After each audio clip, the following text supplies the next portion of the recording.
Apo ndikohen qytetarët shqiptar nga ky sulm dhe a ka masa shtesë që janë ndërmarrë për të parandaluar sulmet e ardhshme qoftë edhe në postën shqiptare?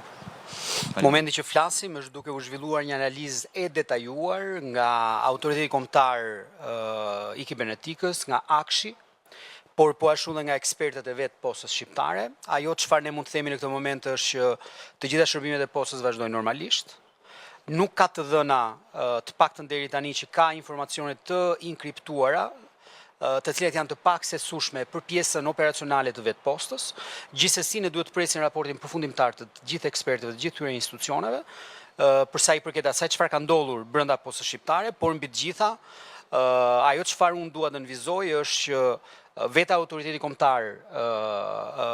i luftës kibernetike tashmë i ka gjitha kapacitetet cilat e rrit garancinë dita ditës për sa i përket integritetit të dhënave publike në institucionet shqiptare. Kuptohet që jo të gjitha institucionet janë të përfshira në ambrellën e këtij institucioni, por ne kemi tashmë edhe nga vetë rënditjet